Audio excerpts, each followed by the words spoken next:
أعوذ بالله من الشيطان الرجيم بسم الله الرحمن الرحيم إنا أعطيناك الكوثر അസ്സലാമു അലൈക്കും വറഹ്മത്തുള്ളാഹി വബറകാതുഹു. സൂറത്തുൽ കൗസറിൻ്റെ ആദ്യത്തെ വചനത്തെക്കുറിച്ചുള്ള തഫ്സീർ തുടരുകയാണ്. ഖലീഫത്തുൽ മസീഹ് സാനി റളിയല്ലാഹു അൻഹു തുടർന്ന് പറയുന്നു, ഇസ്ലാം തന്നെയാണ് ഒരു രാജ്യവുമായി ബന്ധപ്പെട്ട അവകാശങ്ങൾ നിലനാട്ടിയത്. ഇസ്ലാമിൽ ഓരോ വ്യക്തിയുടെയും ഭക്ഷണം, പാർപ്പിടം, വസ്ത്രം എന്നിവയുടെ ഉത്തരവാദിത്തം ഭരണകൂടത്തിനാണ്. ഇസ്ലാമാണ് ആദ്യമായി ഈ നിയമം നടപ്പിൽ വരുത്തിയത്. ഇപ്പോൾ മറ്റുള്ള ഭരണകൂടങ്ങളും അത് അനുകരിക്കുന്നുണ്ടെങ്കിലും പൂർണ്ണമായ രീതിയിലല്ല. ഇൻഷുറൻസ് പദ്ധതികൾ നടപ്പിലാക്കുന്നു, കുടുംബ പെൻഷനുകൾ നൽകി വരുന്നു. എന്നാൽ യുവത്വത്തിലും വാർദ്ധക്യത്തിലും ഭക്ഷണം, വസ്ത്രം എന്നിവയുടെ ഉത്തരവാദിത്തം ഭരണകൂടത്തിന്മേലാണ് എന്ന നിയമം ഇസ്ലാമിനു മുമ്പ് മറ്റൊരു മതവും സമർപ്പിച്ചിട്ടില്ല. ഭൗതിക ഭരണകൂടങ്ങൾ സെൻസസ് എടുക്കുന്നത് നികുതി പിരിക്കുന്നതിനും സൈനിക നിയമത്തിന്റെ അവസരത്തിൽ ആവശ്യത്തിനനുസരിച്ച് എത്ര പേരെ കിട്ടും എന്നറിയാൻ വേണ്ടിയാണ്. എന്നാൽ ഇസ്ലാമിക ഭരണകൂടത്തിന് കീഴിൽ ആദ്യമായി ഹദ്രത്ത് ഉമർ റളിയല്ലാഹു അൻഹുവിന്റെ കാലത്ത് എടുത്ത സെൻസസിന്റെ ഉദ്ദേശ്യം എല്ലാ ജനങ്ങൾക്കും ഭക്ഷണവും വസ്ത്രവും ലഭ്യമാക്കുക എന്നതായിരുന്നു. അതല്ലാതെ നികുതി ഏർപ്പെടുത്തുന്നതിനോ ആവശ്യമുള്ളപ്പോൾ സൈന്യത്തിലേക്ക് എത്ര യുവാക്കളെ കിട്ടുമെന്ന് നോക്കുന്നതിനോ ആയിരുന്നില്ല. ഒരു സെൻസസ് നബി സല്ലല്ലാഹു അലൈഹി വസല്ലമയുടെ കാലത്തും എടുത്തിരുന്നു എന്നത് ശരി തന്നെയാണ്. എന്നാൽ അന്ന് മുസ്ലിങ്ങൾക്ക് ഭരണമൊന്നും ഉണ്ടായിരുന്നില്ല. അതുകൊണ്ട് അന്നെടുത്ത സെൻസസിന്റെ ഉദ്ദേശം മുസ്ലിങ്ങളുടെ എണ്ണം അറിയുക എന്നതായിരുന്നു. ഇസ്ലാമിക ഭരണകൂടത്തിന്റെ കീഴിൽ ഏറ്റവും ആദ്യം എടുത്ത സെൻസസ് ഹദ്രത്ത് ഉമർ റളിയല്ലാഹു അൻഹുവിന്റെ കാലത്തായിരുന്നു. അത് എല്ലാ വ്യക്തികൾക്കും ഭക്ഷണവും വസ്ത്രവും ലഭ്യമാക്കുന്നതിന് വേണ്ടിയാണ് എടുത്തത്. ഇത് എത്ര വലിയ കാര്യമാണ്! ഇത് മുഖേന ലോകത്ത് എല്ലായിടത്തും സമാധാനം സ്ഥാപിതമാകുന്നതാണ്. നിങ്ങൾ അപേക്ഷ നൽകുക, അതിനെക്കുറിച്ച് ചിന്തിക്കാം എന്ന് മാത്രം പറഞ്ഞതുകൊണ്ടായില്ല. എല്ലാ മനുഷ്യരുടെയും ആത്മാഭിമാനത്തിന് അത് സഹിക്കാൻ സാധിക്കുകയില്ല. അതുകൊണ്ട് ഭക്ഷണത്തിൻ്റെയും വസ്ത്രത്തിൻ്റെയും ഉത്തരവാദിത്തം ഭരണകൂടത്തിൻ്റെതാണെന്ന നിയമം ഇസ്ലാം സ്ഥാപിച്ചു. അത് ദരിദ്രർക്കും ധനികർക്കും അവർ എത്ര കോടീശ്വരന്മാരായാലും നൽകുന്നതാണ്. അവർ അത് മറ്റാർക്കെങ്കിലും നൽകിയാലും ശരി. തങ്ങളെ താഴ്ന്നവർ എന്ന് കണക്കാക്കപ്പെടുന്നുവെന്ന് ആർക്കും തോന്നാതിരിക്കാൻ വേണ്ടിയാണിത്. പിന്നെ കച്ചവടമാണ്.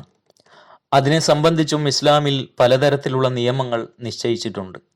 വഞ്ചനയൊന്നും ഇല്ലാത്ത കച്ചവടം സാധ്യമാക്കുന്നതിന് വേണ്ടിയാണിത്. സാധനങ്ങൾ നോക്കാതെ എടുക്കരുതെന്നാണ് ഇസ്ലാം പറയുന്നത്. ഉദാഹരണത്തിന് വസ്ത്രത്തിന്റെ കച്ചവടമാണെങ്കിൽ വാങ്ങുന്നയാൾ തുണി കാണാൻ ഉദ്ദേശിക്കുകയാണെങ്കിൽ കടക്കാരൻ തീർച്ചയായും കാണിച്ചു കൊടുക്കേണ്ടതാണ്.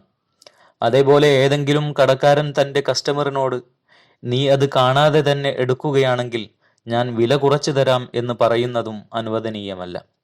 അതേപോലെ ജാഹിലിയ കാലഘട്ടത്തിൽ ഉണ്ടായിരുന്നതുപോലെ ഏതെങ്കിലും സാധനത്തിലേക്ക് കല്ല് എറിയുകയും അത് ചെന്ന് വീഴുന്ന വസ്തു തൻ്റേതാണെന്ന് പറയുന്നതും അനുവദനീയമല്ല. അതേപോലെ ഒരു കൂട്ടം സാധനങ്ങൾ തൂക്കി നോക്കാതെ ഞാൻ വാങ്ങിക്കാം എന്ന് പറയുന്നതും അനുവദനീയമല്ല. നബി സല്ലല്ലാഹു അലൈഹി വസല്ലം ഒരിക്കൽ മാർക്കറ്റിൽ പോയി. അവിടെ ജനങ്ങൾ അവരവരുടെ ഗോതമ്പ് ചാക്കുകളുടെ വില പറഞ്ഞുകൊണ്ടിരിക്കുകയായിരുന്നു. അതിലൊന്നിൽ നബി സല്ലല്ലാഹു അലൈഹി വസല്ലം കൈകൊണ്ട് പരിശോധിച്ചപ്പോൾ താഴെയുള്ള ഗോതമ്പ് ധാന്യങ്ങൾ നനഞ്ഞിരിക്കുന്നതായി കണ്ടു. നബി സല്ലല്ലാഹു അലൈഹി വസല്ലമക്ക് ദേഷ്യം വന്നു. എന്തുകൊണ്ടാണ് ഇത് നനഞ്ഞിരിക്കുന്നതെന്ന് ചോദിച്ചു. അവർ പറഞ്ഞു, യാ റസൂലല്ലാഹ്, മഴ പെയ്തത് കാരണത്താൽ ധാന്യങ്ങൾ നനഞ്ഞുപോയി. നബി സല്ലല്ലാഹു അലൈഹി വസല്ലം ചോദിച്ചു, നനഞ്ഞ ഭാഗം എന്തിനാണ് ഉള്ളിൽ വെച്ചത്?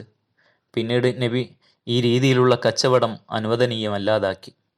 അതുകൂടാതെ നബി സല്ലല്ലാഹു അലൈഹി വസല്ലം പറഞ്ഞു, കൊടുക്കലിലും വാങ്ങലിലും ഒരു തരത്തിലുള്ള വഞ്ചനയും പാടില്ല. പിന്നെ ഇസ്ലാം ചൂത് നിഷിദ്ധമാക്കി. എന്തുകൊണ്ടെന്നാൽ അത് മുഖേനയും അനേകം പേർക്ക് നഷ്ടം വരുത്തുന്ന രീതിയിൽ സമ്പാദിക്കുന്നു. കൂടാതെ യഥാർത്ഥ രീതിയിലുള്ള കച്ചവടത്തോട് താല്പര്യം ഇല്ലാതാവുകയും ചെയ്യുന്നു. ലോട്ടറികളും ഇതിൽ തന്നെ ഉൾപ്പെടുന്നു. ഇന്ന് മുസ്ലിങ്ങളും ഈ പ്രവൃത്തി ചെയ്യുന്നു. എന്നാൽ ഇതും ചൂതിൽ ഉൾപ്പെടുന്നു.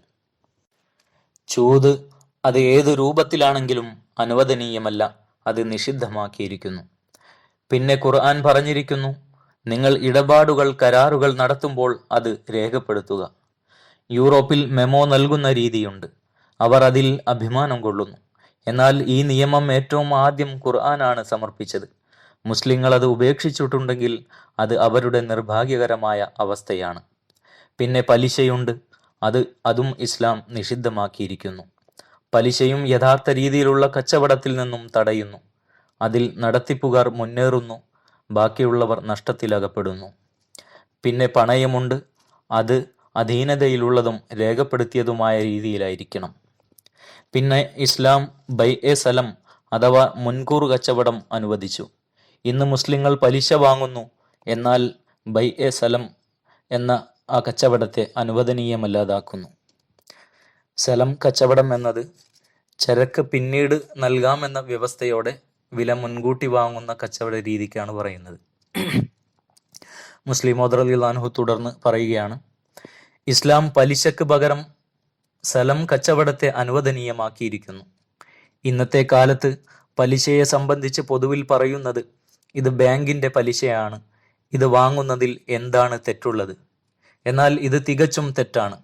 പേര് എന്ത് തന്നെ വെച്ചാലും അത് പലിശ തന്നെയാണ്. അത് വാങ്ങുന്നത് അനുവദനീയമല്ലാത്തതും നിഷിദ്ധവുമാണ്. ഇതേപോലെ ഇസ്ലാം കച്ചവടവുമായി ബന്ധപ്പെട്ട ഒരുപാട് നിയമങ്ങൾ നിശ്ചയിച്ചിട്ടുണ്ട്. അതനുസരിക്കൽ കച്ചവടത്തിന്റെ പുരോഗതിക്ക് വളരെ അത്യാവശ്യമാണ്. മുസ്ലിങ്ങളുടെ അശ്രദ്ധ കാരണം കൊണ്ടാണ് ഇന്ന് ബാങ്ക് നിലനിന്നു പോന്നത്. ഇപ്പോൾ ഒറ്റയടിക്ക് അത് നിർത്താൻ സാധിക്കുകയില്ല. അഥവാ ഇപ്പോൾ ബാങ്ക് നിർത്തലാക്കിയാൽ രാജ്യം കടത്തിലകപ്പെട്ടു പോകുന്നതാണ്. മുസ്ലിങ്ങൾ തുടക്കം മുതൽ ബൈഅ സലം അഥവാ മുൻകൂർ കച്ചവടത്തെ നിലനിർത്തിയിരുന്നുവെങ്കിൽ ബാങ്കുകൾ അവരെ ഭരിക്കുമായിരുന്നില്ല. എന്നാൽ ഇന്നും ബുദ്ധിപരമായി ചിന്തിച്ചുകൊണ്ട് കച്ചവടത്തെ മുമ്പോട്ട് കൊണ്ടുപോകാൻ അത്തരത്തിലുള്ള പല മാർഗങ്ങളും അവലംബിക്കാവുന്നതാണ്. മുമ്പും ജനങ്ങൾ കച്ചവടം ചെയ്തിരുന്നു. മുസ്ലിങ്ങളിൽ വലിയ വലിയ കച്ചവടക്കാർ ഉണ്ടായിരുന്നു. ബാങ്കുകൾ അന്ന് നിലവിലില്ലായിരുന്നു.